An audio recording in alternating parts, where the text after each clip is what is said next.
अस्सलाम वालेकुम। कैसे हैं आप सब लोग? खैरियत से? खुश हैं? एग्जाम्स हो गए? कैसे हो गए? कितने अच्छे हो गए? लगता है बहुत अच्छे हो गए एग्जाम्स आप सबके। फिजिकल आजकल के भी अच्छे हो गए हैं, ऑनलाइन वालों के भी अच्छे हो गए हैं। तो फिर अब क्या किया जाए? पीआरसी के बाद क्या सीए खत्म हो जाता? नहीं, अभी तो सीए शुरू है, अभी तो कहानी शुरू हुई है। तो वो जो पौधा आप लोगों ने पीआरसी में लगाया है, अब आहिस्ता आहिस्ता वो बीज उगेगा और सफ़र आपका जारी सारी रहेगा। So welcome to the CAF guidance and planning session specially designed for PRC students. और इसमें हम लोगों ने आज काफ़ी ज़्यादा मज़े मज़े की बातें करनी है। ये हमारा एक एजेंडा होगा जिसमें हम लोग बात करेंगे कि न्यू एजुकेशन स्कीम 2025 की जो हाइप बनी हुई है वो क्या है इन टर्म्स ऑफ रियलिटी, उसके ऊपर मज़ीद क्लैरिटी के ऊपर बात करेंगे। गाइडेंस वो बच्चे जो कि अब अपना कैफ शुरू कर रहे हैं आफ्टर पीआरसी, स्पेसिफिक उन बच्चों को गाइड करना है कि उन्होंने क्या गलतियां नहीं करनी। लॉन्ग बैच क्या है, इसके आपको क्या बेनिफिट्स मिलेंगे, लॉन्ग बैच की फैकल्टी क्या है। न्यू स्कीम नहीं आती तो फिर क्या होगा, एक ऑल्टरनेट स्कीम भी हम लोगों ने देखनी है और इनके ऊपर आपके क्वेश्चन आंसर सेशन होंगे इंशाल्लाह। तो एक डिटेल्ड सेशन कोशिश करेंगे कि इसको कम से कम टाइम में वाइंड अप करें ताकि जो काम की बात है वो आप तक पहुंच जाए। तो सबसे पहली चीज़, एजुकेशन स्कीम 2025 क्या है? क्या है कुछ आइडिया? अभी तक इसके बारे में कुछ सुना? क्या सुना? बीलॉ सीलॉ आपस में मर्ज हो गए हैं और एक नया पेपर आ गया है डाटा के नाम से। और इसके बारे में क्या सुना? बस ये सुना, ठीक है। यानी कि आप फेसबुक और सोशल मीडिया की जो है वो ज़िंदगी से काफ़ी दूर पाई जाती है। आपने क्या सुना? यही सुना जो भी उन्होंने कहा, आपने अभी भी सुन के भी बता दिया कि मैंने यही सुना, ठीक है। कहता है कभी कभी ना इग्नोरेंस एक एक ब्लेसिंग होती है। जब आप किसी चीज़ के बारे में इग्नोर्ड हो ना तो आपका फोकस आउट नहीं होता। तो ये बहुत अच्छी बात है अगर आपको इतनी ज़्यादा इसके मसलों मसाइल का नहीं पता, at least you are concentrated, you are focused on your target जो कि आप लोगों ने स्टेप बाय स्टेप अचीव करना है। तो थोड़ी सी गाइडेंस जो कि आपसे रेलिवेंट है उसका कुछ ऐसा बेस्ड ऑन एजुकेशन स्कीम। आज का डेट है 24 जनवरी 2025। बेसिकली ये स्कीम काम कैसे करती है, इसकी एप्लीकेबिलिटी के बारे में ज़रा पहले बात कर लेते हैं। हम यहाँ पे खड़े हैं, ये आज है, दैट इज 24। आज जो इस वक्त मौजूदा स्कीम चल रही है दैट इज 2021 की करंट स्कीम। ट्रिगर डेट क्या है? Basically date of approval of new scheme from government. हमें नहीं पता कि न्यू स्कीम कब अप्रूव होगी गवर्नमेंट से। हालांकि आपने बना दी हुई है, बना के उसके ऊपर अमेंडमेंट्स करके डिफरेंट कॉलेजेस से पूछ के, फैकल्टी से पूछ के, फर्म के पार्टनर से पूछ के, इंडस्ट्री से पूछ के, जितने भी स्टेक होल्डर्स हैं उन सब से पूछ के इन्होंने ये न्यू स्कीम जमा करा दी हुई है गवर्नमेंट को अप्रूवल के लिए। गवर्नमेंट की अप्रूवल जैसे ही होगी उसके 6 महीने के बाद जो अटेम्प्ट आ रही है that would be counted as the first attempt from the new education scheme. तो एग्जाम्स कब होते हैं कैफ के? मार्च में और सितंबर में। आपके पास मोबाइल होगा, मोबाइल में कैलेंडर होगा, देख के बताएं सितंबर का पहला मंडे उसकी क्या डेट बन रही है? सितंबर पहला मंडे किस डेट को आ रहा है? फर्स्ट को आ रहा है या सेकंड को आ रहा है? फर्स्ट को आ रहा है। तो सितंबर से 6 महीने पीछे है मार्च। तो ये स्कीम अगर गवर्नमेंट जो है वो अप्रूव कर देती है बाय यकम मार्च, तो सितंबर 2025 की जो अटेम्प्ट होगी that would be based upon new scheme. Exact 6 महीने पीछे जाना है। ये आज हम करें, आज है 24 जनवरी। तो न्यू स्कीम के आने के लिए जनवरी के 6 दिन, फेब का पूरा महीना और मार्च का पहला दिन, यही टाइमलाइन है। अगर इस दौरान ये स्कीम अप्रूव हो जाती है गवर्नमेंट से तो हम जो सितंबर 25 की अटेम्प्ट दे रहे होंगे that would be based upon new scheme new papers. और अगर गवर्नमेंट इसके बाद अप्रूव करती है, लेट्स से गवर्नमेंट ने अप्रूव किया 5 मार्च को, 10 मार्च को, तो फिर जनवरी से ऑनवर्ड्स काउंट करें तो ये जाएगा मार्च 26 तक। फिर मार्च 26 की जो अटेम्प्ट होगी, मार्च 2026 की जो अटेम्प्ट होगी that would be on new scheme. तो आप लोग थोड़ा सा परेशानी में हैं कि गवर्नमेंट अभी अप्रूव करेगी या गवर्नमेंट अप्रूव नहीं करेगी। मगर आपको बताऊं तो ICAP ने बड़ा तेज़ी से इसके ऊपर काम करना शुरू किया हुआ है। ICAP ने बुक्स जो है वो बना दी हुई हैं, कुछ के ऊपर रिव्यू करवाया जा रहा है। तो फैकल्टी से ICAP काफ़ी ज़्यादा राब्तों में है, कॉलेजेस से ICAP जो है वो चीज़ों को रिव्यू करवा रहा है, किताबें इन्होंने बना ली हुई हैं on the new scheme, new syllabus के ऊपर। तो there is a heavy chance कि ये कम मार्च से पहले पहले ये गवर्नमेंट अप्रूव कर दे और जो सितंबर 25 की अटैम्प्ट है वो न्यू स्कीम के ऊपर होगी इंशाल्लाह, जो कि आपकी पहली अटैम्प्ट बन रही है। तो 25 की न्यू स्कीम जरा पढ़े।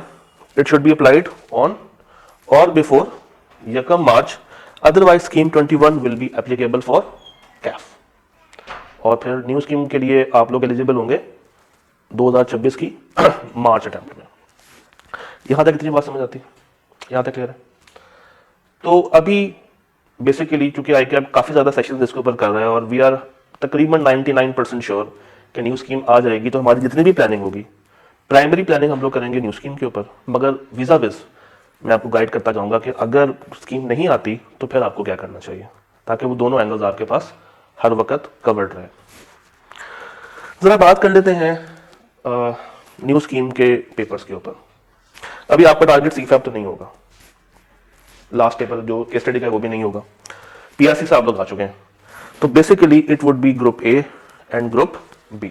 अगर मैं पेपर्स को डिवाइड करूं ना इनटू डिफरेंट सब्जेक्ट्स, तो एक मेरे पास सब्जेक्ट आता है फाइनेंशियल अकाउंटिंग एंड रिपोर्टिंग का। इसका एक छोटा सा भाई आप लोग इसे गुजर चुके हैं।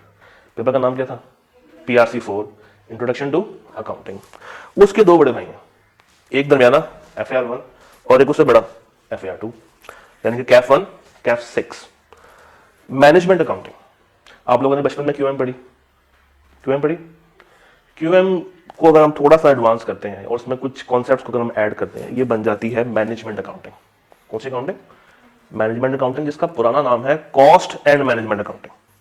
तो उसका पुराना नाम है that is cost and management accounting. और उसके साथ ही एक और पेपर आता है MFA, managerial and financial analysis. Then the new paper that is information technology के ऊपर जो बेस कर रहा है क्या, DSR, data system risk, data system और रिस्क, ये न्यू पेपर है। लॉज को जिस तरह भी आपने बताया कंबाइन कर दिया जाएगा। तो ये अभी करंटली दो पेपर्स हैं, एक बिजनेस लॉ और एक कंपनी लॉ। ये कंबाइन होकर एक पेपर बन जाएगा BCL, business and corporate loss, जो कि नया कैफ 4 कहलाएगा। अभी जो करंट कैफ 4 है वो है आपका बिजनेस लॉस। टैक्सेशन, ये पहले भी कैफ 2 था, ये अभी कैफ 2 है, इसमें कोई चेंज नहीं है। और ऑडिटिंग पहले भी कैफ 8 था, अब भी कैफ 8 है, इसमें भी कोई चेंज नहीं। और इसके साथ दो आपके हैंड्स ऑन कोर्सेज, एक PPE और एक MS ऑफिस। तो क्या किया जाए अगर न्यू स्कीम आ जाती है? तो आपको ये करना है कि आपने ग्रुप A जो बनता है उसको ऑप्ट कर लेना है लॉन्ग बैच के अंदर, क्योंकि लॉन्ग बैच का सबसे बड़ा फायदा ये होता है कि शॉर्टेस्ट टाइम में आपको डिफरेंट सब्जेक्ट्स कवर करने पड़ते हैं और आप इतनी अच्छी स्पीड से कवर कर रहे होते हो कि आपकी रिवीजन भी होती है, क्लासेस भी, रिवीजन भी, डिफरेंट तरह के टेस्ट भी, मिड्स भी, मॉक्स भी। आप बहुत ही अच्छे पेस पे बाकी बच्चों से एज हासिल करते हुए इसको प्रिपेयर कर सकते हैं।